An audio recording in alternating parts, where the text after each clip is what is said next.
La stella di Natale, i ciclamini, il lumino e la carta colorata e poi la busta rossa con dentro un quadernone dove chi vuole può lasciare un pensiero per ricordare Francesco Favaretto. Ad un anno dalla brutale aggressione costata la vita al 22enne trevigiano, in via Castelmenardo tra le auto parcheggiate, in questo angolo mamma Monica ha allestito uno spazio per ricordare il figlio strappato alla vita da una violenza brutale ed assurda. Un anno per ricordare la memoria e responsabilità personale e collettiva, si legge sulla prima pagina del quaderno.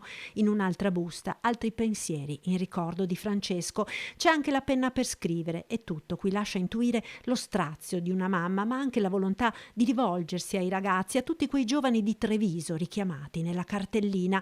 Che tragedia, una vita finita così, commenta un residente. Ci penso ogni giorno quando passo di qui, dice con gli occhi lucidi. È passato un anno da quella sera del 12 dicembre, quando nella Treviso addobbata per le feste Francesco Favaretto venne affrontato da una banda di giovanissimi che volevano rapinarlo dei soldi, dello zainetto e del panetto di hashish che il 22enne aveva nascosto nei pantaloni.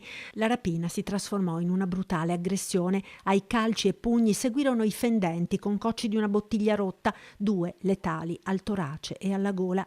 Il giovane si spense nel reparto di terapia intensiva dell'ospedale di Treviso dopo 11 giorni d'agonia.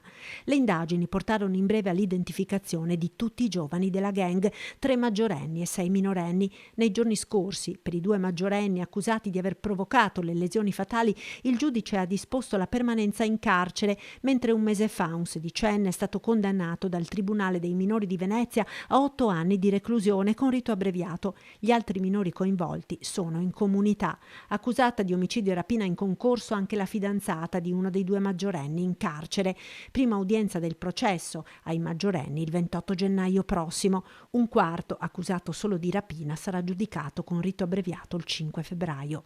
Di certo l'omicidio di Francesco ha profondamente scosso i trevigiani, segnando uno spartiacque per la città ancora alle prese con baby gang violente. Proprio la scorsa settimana ci siamo visti costretti a parlare ancora di violenza giovanile, di disagio e quindi c'è ancora molta strada da fare. Spero però che venga fatta anche giustizia, francamente, perché coloro che sono i responsabili devono pagare la giusta pena e, come dice la mamma, quantomeno pentirsi di quello che hanno fatto, e questo io francamente non so dire se è un risultato ottenuto, però io spero che quella vittima, quel corpo sacrificato serva da lezione per il futuro, per i giovani, perché certe azioni di violenza non succedano più. Mi pare che non abbiamo ancora ben capito la lezione, però dobbiamo lavorare in questa direzione.